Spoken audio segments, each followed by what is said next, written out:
The Bishop by Anton Chekhov 1902. Chapter 1.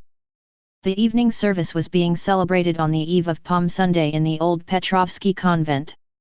When they began distributing the palm it was close upon 10 o'clock, the candles were burning dimly, the wicks wanted snuffing, it was all in a sort of mist. In the twilight of the church the crowd seemed heaving like the sea, and to Bishop Pyotr, who had been unwell for the last 3 days, it seemed that all the faces old and young, men's and women's were alike, that everyone who came up for the palm had the same expression in his eyes. In the mist he could not see the doors, the crowd kept moving and looked as though there were no end to it. The female choir was singing, a nun was reading the prayers for the day. How stifling, how hot it was! How long the service went on! Bishop Pyotr was tired. His breathing was labored and rapid, his throat was parched, his shoulders ached with weariness, his legs were trembling. And it disturbed him unpleasantly when a religious maniac uttered occasional shrieks in the gallery. And then all of a sudden, as though in a dream or delirium, it seemed to the bishop as though his own mother Marya Timofeevna, whom he had not seen for 9 years, or some old woman just like his mother, came up to him out of the crowd, and, after taking a palm branch from him, walked away looking at him all the while good-humouredly with a kind, joyful smile until she was lost in the crowd. And for some reason tears flowed down his face. There was peace in his heart, everything was well, yet he kept gazing fixedly towards the left choir, where the prayers were being read, where in the dusk of evening you could not recognize anyone, and wept. Tears glistened on his face and on his beard. Here someone close at hand was weeping, then someone else farther away, then others and still others, and little by little the church was filled with soft weeping. And a little later, within 5 minutes, the nuns' choir was singing, no one was weeping and everything was as before. Soon the service was over. When the bishop got into his carriage to drive home, the gay, melodious chime of the heavy, costly bells was filling the whole garden in the moonlight. The white walls, the white crosses on the tombs, the white birch trees and black shadows, and the faraway moon in the sky exactly over the convent, seemed now living their own life, apart and incomprehensible, yet very near to man. It was the beginning of April, and after the warm spring day it turned cool, there was a faint touch of frost, and the breath of spring could be felt in the soft, chilly air. The road from the convent to the town was sandy, the horses had to go at a walking pace, and on both sides of the carriage in the brilliant, peaceful moonlight there were people trudging along home from church through the sand. And all was silent, sunk in thought, everything around seemed kindly, youthful, aching, everything trees and sky and even the moon, and one longed to think that so it would be always. At last the carriage drove into the town and rumbled along the principal street. The shops were already shut, but at Arakan's, the millionaire shopkeepers, they were trying the new electric lights, which flickered brightly, and a crowd of people were gathered round. Then came wide, dark, deserted streets, one after another, then the high road, the open country, the fragrance of pines. And suddenly there rose up before the bishop's eyes a white turreted wall, and behind it a tall belfry in the full moonlight, and beside it 5 shining, golden cupolas. This was the Pankratievsky monastery, in which Bishop Pyotr lived. And here, too, high above the monastery, was the silent, dreamy moon. The carriage drove in at the gate, crunching over the sand. Here and there in the moonlight there were glimpses of dark monastic figures, and there was the sound of footsteps on the flagstones. "You know, Your Holiness, your mamma arrived while you were away," the lay brother informed the bishop as he went into his cell. "My mother? When did she come?" "Before the evening service. She asked first where you were and then she went to the convent. Then it was her I saw in the church, just now." "Oh, Lord!" And the bishop laughed with joy. "She bade me tell your Holiness," the lay brother went on, "that she would come tomorrow. She had a little girl with her grandchild, I suppose. They are staying at Ovsyannikov's inn." "What time is it now?" "A little after 11. "Oh, how vexing." The bishop sat for a little while in the parlour, hesitating, and as it were refusing to believe it was so late. His arms and legs were stiff, his head ached. He was hot and uncomfortable. After resting a little he went into his bedroom, and there, too, he sat a little, still thinking of his mother. He could hear the lay brother going away, and Father Sisoy coughing the other side of the wall. The monastery clock struck 1:15. The bishop changed his clothes and began reading the prayers before sleep. He read attentively those old, long familiar prayers, and at the same time thought about his mother. She had 9 children and about 40 grandchildren. At one time, she had lived with her husband, the deacon, in a poor village. She had lived there a very long time, from the age of 17 to 60. The bishop remembered her from early childhood, almost from the age of 3, and how he had loved her. Sweet, precious childhood, always fondly remembered. Why did it, that long past time that could never return, why did it seem brighter, fuller, and more festive than it had really been? When in his childhood or youth he had been ill, how tender and sympathetic his mother had been. And now his prayers mingled with the memories, which gleamed more and more brightly like a flame, and the prayers did not hinder his thinking of his mother. When he had finished his prayers he undressed and lay down, and at once, as soon as it was dark, there rose before his mind his dead father, his mother, his native village Lisopoli, the creak of wheels, the bleat of sheep, the church bells on bright summer mornings, the gypsies under the window. Oh, how sweet to think of it! He remembered the priest of Lisopoli, Father Simeon, mild, gentle, kindly. He was a lean little man, while his son, a divinity student, was a huge fellow and talked in a roaring bass voice. The priest's son had flown into a rage with the cook and abused her. "Ah, you Jehud's ass," and Father Simeon, overhearing it, said not a word, and was only ashamed because he could not remember where such an ass was mentioned in the Bible. After him the priest at Lisopoli had been Father Demian, who used to drink heavily, and at times drank till he saw green snakes, and was even nicknamed Demian Snackasayer. The schoolmaster at Lisopoli was Matvey Nikol H., who had been a divinity student, a kind and intelligent man, but he, too, was a drunkard. He never beat the school children, but for some reason he always had hanging on his wall a bunch of birch twigs, and below it an utterly meaningless inscription in Latin, Betula Kinderbalsamica Secuta. He had a shaggy black dog whom he called Syntax. And His Holiness laughed. 6 miles from Lisopoli was the village of Nino with a wonder-working icon.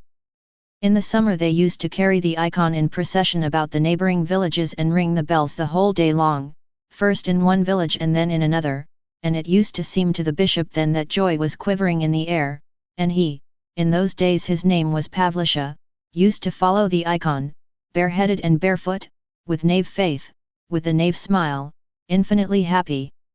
In Obnino, he remembered now, there were always a lot of people, and the priest there, Father Alexei, to save time during Mass, used to make his deaf nephew Ilarion read the names of those for whose health or whose soul's peace prayers were asked. Ilarion used to read them, now and then getting a 5 or 10 kopeck piece for the service, and only when he was grey and bald, when life was nearly over, he suddenly saw written on one of the pieces of paper, "What a fool you are, Ilarion." Up to 15 at least Pavlisha was undeveloped and idle at his lessons, so much so that they thought of taking him away from the clerical school and putting him into a shop. One day, going to the post at Obnino for letters, he had stared a long time at the post office clerks and asked, "Allow me to ask, how do you get your salary, every month or every day?" His Holiness crossed himself and turned over on the other side, trying to stop thinking and go to sleep. "My mother has come," he remembered and laughed. The moon peeped in at the window, the floor was lighted up, and there were shadows on it. A cricket was chirping. Through the wall Father Sisoy was snoring in the next room, and his aged snore had a sound that suggested loneliness, forlornness, even vagrancy. Sisoy had once been housekeeper to the bishop of the diocese, and was called now the former Father Housekeeper. He was 70 years old. He lived in a monastery 12 miles from the town and stayed sometimes in the town, too. He had come to the Pankratievsky monastery 3 days before, and the bishop had kept him that he might talk to him at his leisure about matters of business, about the arrangements here. At 1:30 they began ringing for matins. Father Sisoy could be heard coughing, muttering something in a discontented voice, then he got up and walked barefoot about the rooms. "Father Sisoy," the bishop called. Sisoy went back to his room and a little later made his appearance in his boots, with a candle. He had on his cassock over his underclothes and on his head was an old faded skull cap. "I can't sleep," said the bishop, sitting up. "I must be unwell. And what it is I don't know. Fever. You must have caught cold, your holiness. You must be rubbed with tallow." Sisoy stood a little and yawned. "O Lord, forgive me, a sinner. They had the electric lights on at Irakans today," he said. "I don't like it." Father Sisoy was old, lean, bent, always dissatisfied with something, and his eyes were angry-looking and prominent as a crab's. "I don't like it," he said, going away. "I don't like it. Bother it." Chapter 2. Next day, Palm Sunday, the bishop took the service in the cathedral in the town, then he visited the bishop of the diocese, then visited a very sick old lady, the widow of a general, and at last drove home. Between 1 and 2 o'clock he had welcome visitors dining with him, his mother and his niece Katya, a child of 8 years old. All dinner time the spring sunshine was streaming in at the windows, throwing bright light on the white tablecloth and on Katya's red hair. Through the double windows they could hear the noise of the rooks and the notes of the starlings in the garden. "It is 9 years since we have met," said the old lady. "And when I looked at you in the monastery yesterday, good Lord! You've not changed a bit, except maybe you are thinner and your beard is a little longer. Holy Mother, Queen of Heaven! Yesterday at the evening service no one could help crying. I, too, as I looked at you, suddenly began crying, though I couldn't say why. His holy will." And in spite of the affectionate tone in which she said this, he could see she was constrained as though she were uncertain whether to address him formally or familiarly, to laugh or not, and that she felt herself more a deacon's widow than his mother. And Katya gazed without blinking at her uncle, His Holiness, as though trying to discover what sort of a person he was. Her hair sprang up from under the comb and the velvet ribbon and stood out like a halo. She had a turned-up nose and sly eyes. The child had broken a glass before sitting down to dinner, and now her grandmother, as she talked, moved away from Katya, first a wineglass and then a tumbler.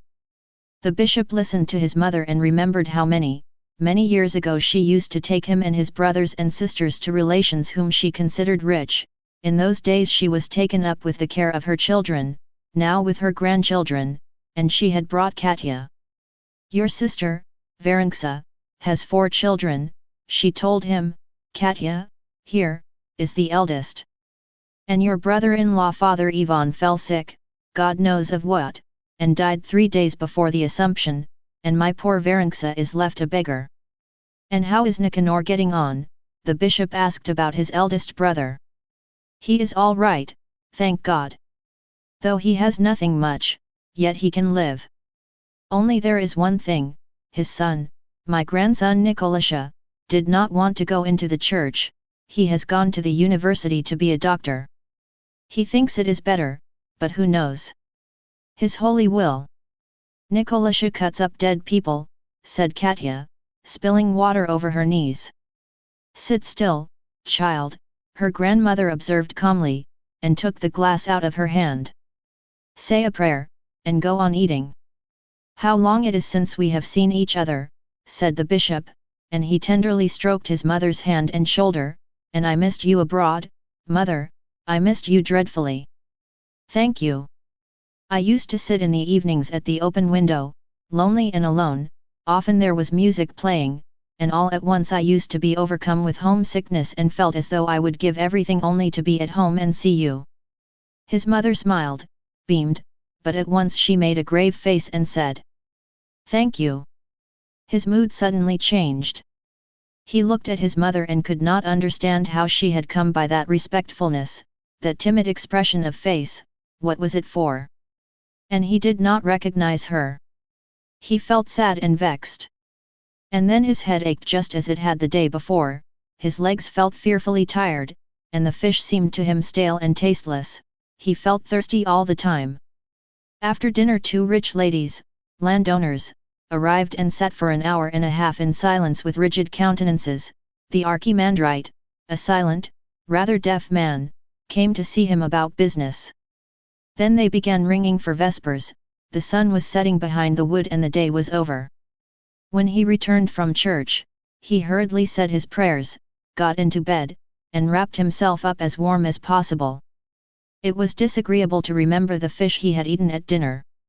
The moonlight worried him, and then he heard talking. In an adjoining room, probably in the parlor, Father Sisoi was talking politics. There's war among the Japanese now. They are fighting. The Japanese, my good soul, are the same as the Montenegrins, they are the same race. They were under the Turkish yoke together. And then he heard the voice of Marya Timofyevna. So, having said our prayers and drunk tea, we went, you know, to Father Jaeger at Novokotnoye, so. And she kept on saying, having had tea or having drunk tea, and it seemed as though the only thing she had done in her life was to drink tea. The bishop slowly, languidly, recalled the seminary, the academy. For 3 years he had been Greek teacher in the seminary. By that time, he could not read without spectacles. Then he had become a monk, he had been made a school inspector. Then he had defended his thesis for his degree. When he was 32 he had been made rector of the seminary, and consecrated archimandrite, and then his life had been so easy, so pleasant, it seemed so long, no end was in sight. Then he had begun to be ill, had grown very thin and almost blind, and by the advice of the doctors had to give up everything and go abroad. And what then? Asked Sisoi in the next room. Then we drank tea, answered Marya Timofyevna. Good gracious, you've got a green beard, said Katya suddenly in surprise, and she laughed. The bishop remembered that the grey-headed Father Sisoi's beard really had a shade of green in it, and he laughed. God have mercy upon us, what we have to put up with this girl, said Sisoi, aloud, getting angry.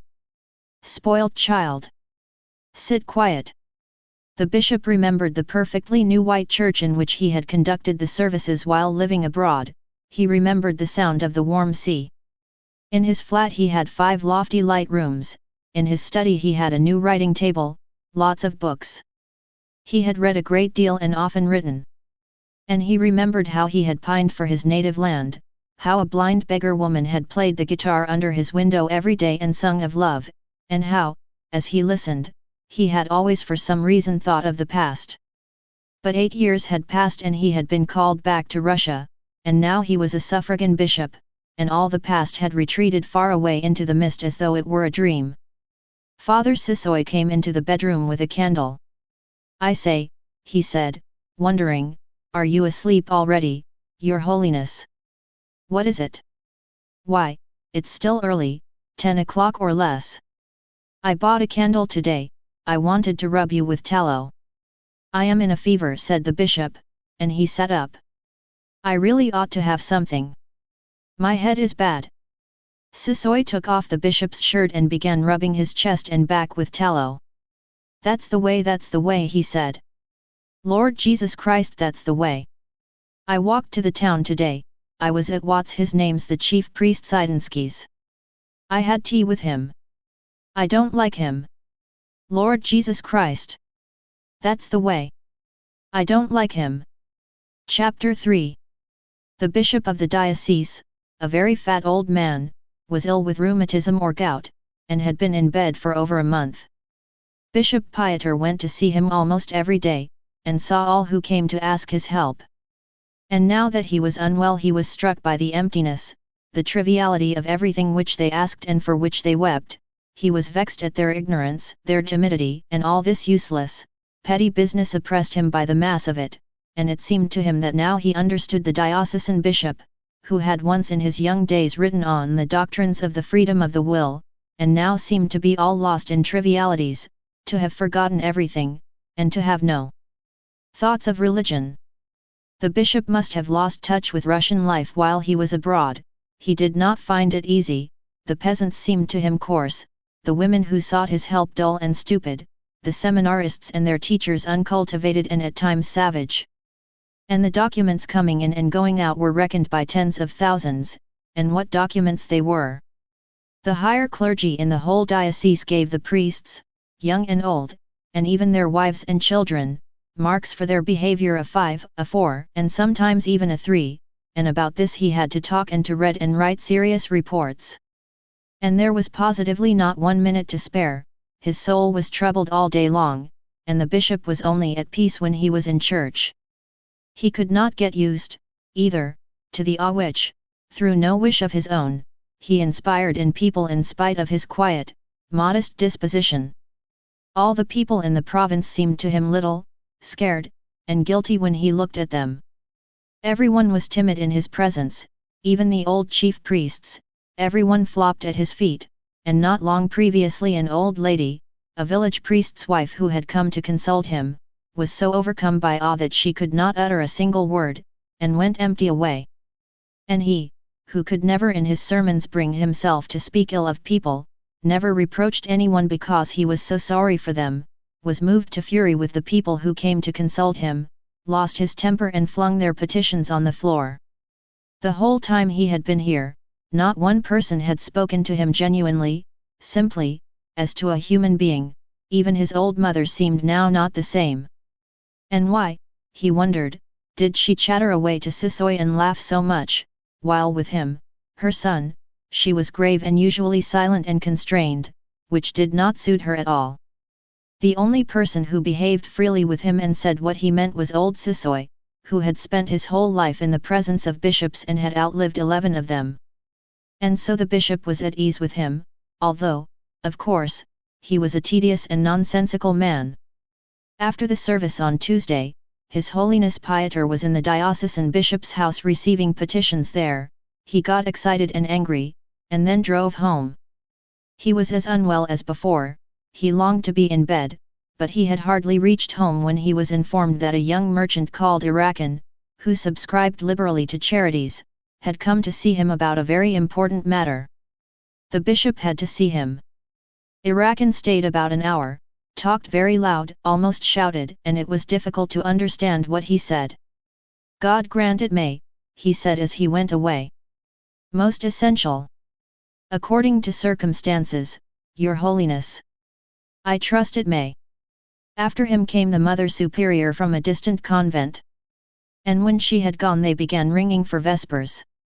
He had to go to church. In the evening the monks sang harmoniously, with inspiration.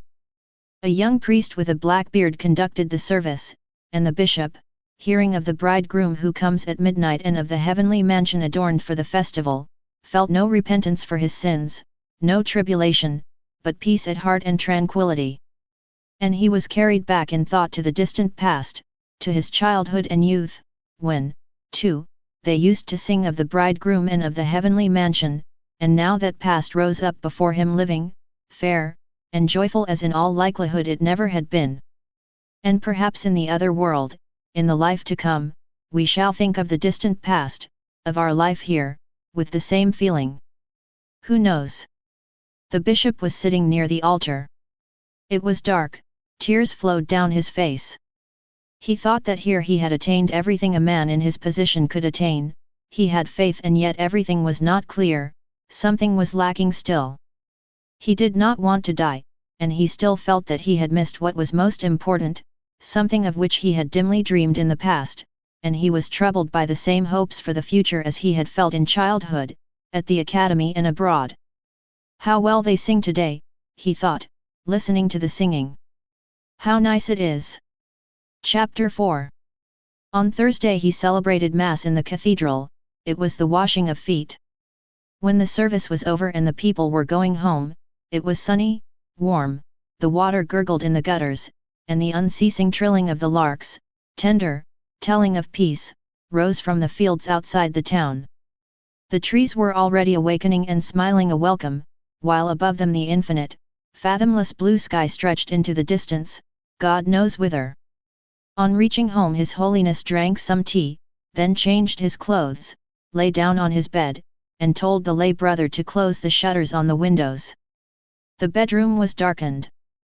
But what weariness, what pain in his legs and his back, a chill heavy pain, what a noise in his ears.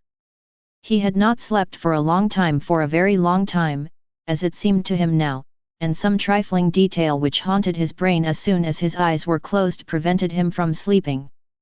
As on the day before, sounds reached him from the adjoining rooms through the walls, voices, the jingle of glasses and teaspoons. Marya Timofeevna was gaily telling Father Sisoy some story with quaint turns of speech, while the latter answered in a grumpy, ill-humoured voice, "Bother them. Not likely. What next?"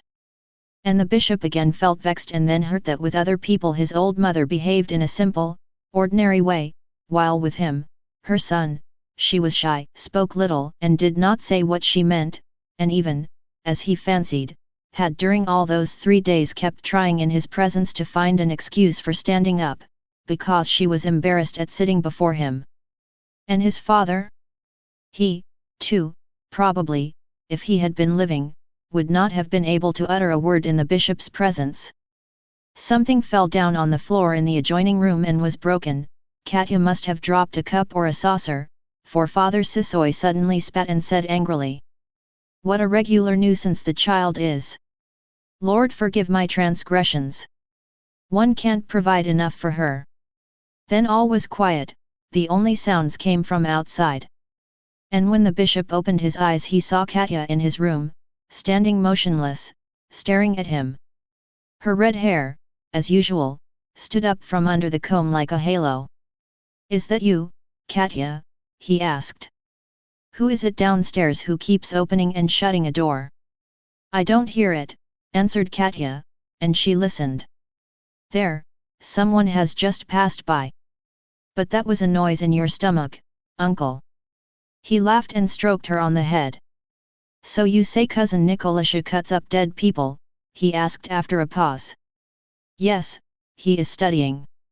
"And is he kind?" "Oh, yes, he's kind.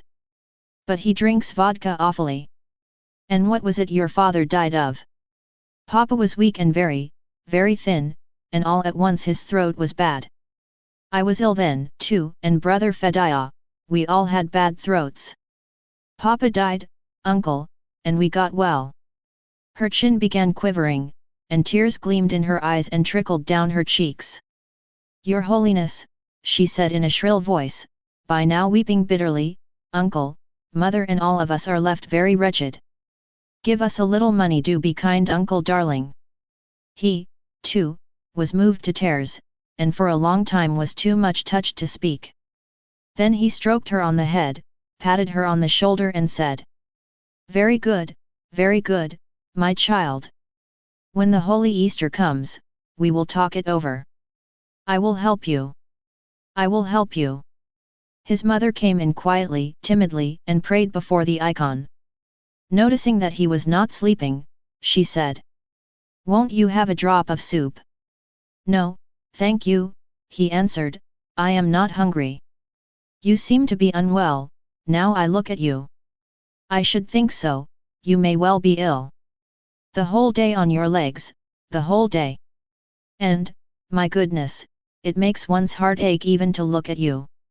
Well, Easter is not far off, you will rest then, please God. Then we will have a talk, too, but now I'm not going to disturb you with my chatter.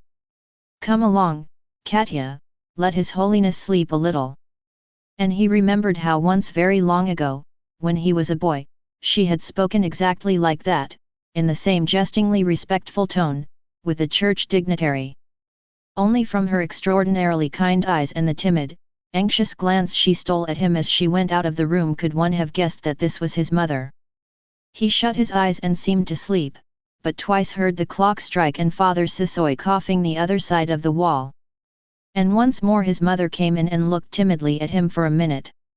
Someone drove up to the steps, as he could hear, in a coach or in a chaise.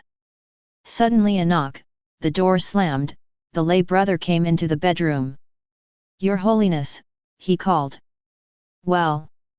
The horses are here, it's time for the evening service." "What o'clock is it?" 7:15. He dressed and drove to the cathedral. During all the 12 Gospels he had to stand in the middle of the church without moving, and the first Gospel, the longest and the most beautiful, he read himself. A mood of confidence and courage came over him. That first Gospel, "Now is the Son of Man glorified," he knew by heart, and as he read he raised his eyes from time to time, and saw on both sides a perfect sea of lights and heard the splutter of candles, but, as in past years, he could not see the people, and it seemed as though these were all the same people as had been round him in those days, in his childhood and his youth, that they would always be the same every year until such time as God only knew. His father had been a deacon, his grandfather a priest, his great-grandfather a deacon, and his whole family, perhaps from the days when Christianity had been accepted in Russia, had belonged to the priesthood, and his love for the church services, for the priesthood, for the peal of the bells, was deep in him, ineradicable, innate. In church, particularly when he took part in the service, he felt vigorous, of good cheer, happy. So it was now. Only when the 8th Gospel had been read, he felt that his voice had grown weak, even his cough was inaudible. His head had begun to ache intensely, and he was troubled by a fear that he might fall down. And his legs were indeed quite numb, so that by degrees he ceased to feel them and could not understand how or on what he was standing, and why he did not fall. It was 11:45 when the service was over. When he reached home, the bishop undressed and went to bed at once without even saying his prayers. He could not speak and felt that he could not have stood up. When he had covered his head with the quilt he felt a sudden longing to be abroad, an insufferable longing. He felt that he would give his life not to see those pitiful cheap shutters, those low ceilings, not to smell that heavy monastery smell. If only there were one person to whom he could have talked, have opened his heart. For a long while he heard footsteps in the next room and could not tell whose they were. At last the door opened, and Sisoy came in with a candle and a teacup in his hand. "You are in bed already, Your Holiness?" he asked. "Here I have come to rub you with spirit and vinegar. A thorough rubbing does a great deal of good. Lord Jesus Christ! That's the way, that's the way. I've just been in our monastery. I don't like it. I'm going away from here tomorrow, Your Holiness, I don't want to stay longer. Lord Jesus Christ! That's the way." Sisoy could never stay long in the same place, and he felt as though he had been a whole year in the Pankratievsky monastery. Above all, listening to him it was difficult to understand where his home was, whether he cared for anyone or anything, whether he believed in God. He did not know himself why he was a monk, and, indeed, he did not think about it, and the time when he had become a monk had long passed out of his memory. It seemed as though he had been born a monk. "I'm going away tomorrow, God be with them all. I should like to talk to you." "I can't find the time," said the bishop softly with an effort. "I don't know anything or anybody here. I'll stay till Sunday if you like, so be it, but I don't want to stay longer. I am sick of them." "I ought not to be a bishop," said the bishop softly. "I ought to have been a village priest, a deacon, or simply a monk. All this oppresses me, oppresses me." "What? Lord Jesus Christ! That's the way. Come, sleep well, Your Holiness. What's the good of talking? It's no use. Good night." The bishop did not sleep all night. And at 8 o'clock in the morning he began to have hemorrhage from the bowels. The lay brother was alarmed, and ran first to the archimandrite, then for the monastery doctor, Ivan Andreich, who lived in the town. The doctor, a stout old man with a long grey beard, made a prolonged examination of the bishop, and kept shaking his head and frowning, then said, "Do you know, Your Holiness, you have got typhoid." After an hour or so of hemorrhage the bishop looked much thinner, paler, and wasted, his face looked wrinkled, his eyes looked bigger, and he seemed older, shorter, and it seemed to him that he was thinner, weaker, more insignificant than anyone, that everything that had been had retreated far, far away and would never go on again or be repeated. "How good," he thought, "how good! His old mother came. Seeing his wrinkled face and his big eyes, she was frightened. She fell on her knees by the bed and began kissing his face, his shoulders, his hands. And to her, too, it seemed that he was thinner, weaker, and more insignificant than anyone, and now she forgot that he was a bishop, and kissed him as though he were a child very near and very dear to her. "Pavlusha, darling," she said, "my own, my darling son. Why are you like this? Pavlusha, answer me." Katya, pale and severe, stood beside her, unable to understand what was the matter with her uncle, why there was such a look of suffering on her grandmother's face, why she was saying such sad and touching things. By now he could not utter a word, he could understand nothing, and he imagined he was a simple ordinary man, that he was walking quickly, cheerfully through the fields, tapping with his stick, while above him was the open sky bathed in sunshine, and that he was free now as a bird and could go where he liked. "Pavlusha, my darling son, answer me," the old woman was saying. "What is it?" "My own." "Don't disturb His Holiness," Sisoy said angrily, walking about the room. "Let him sleep, what's the use, it's no good." 3 doctors arrived, consulted together, and went away again. The day was long, incredibly long, then the night came on and passed slowly, and towards morning on Saturday the lay brother went into the old mother who was lying on the sofa in the parlour, and asked her to go into the bedroom. The bishop had just breathed his last. Next day was Easter Sunday. There were 42 churches and 6 monasteries in the town. The sonorous, joyful clang of the bells hung over the town from morning till night unceasingly, setting the spring air aquiver. The birds were singing, the sun was shining brightly. The big market square was noisy, swings were going, barrel organs were playing, accordions were squeaking, drunken voices were shouting. After midday people began driving up and down the principal street. In short, all was merriment, everything was satisfactory, just as it had been the year before, and as it will be in all likelihood next year. A month later a new suffragan bishop was appointed, and no one thought anything more of Bishop Pyotr, and afterwards he was completely forgotten. And only the dead man's old mother, who is living today with her son-in-law the deacon in a remote little district town, when she goes out at night to bring her cow in and meets other women at the pasture, begins talking of her children and her grandchildren, and says that she had a son a bishop, and this she says timidly, afraid that she may not be believed. And, indeed, there are some who do not believe her. The end.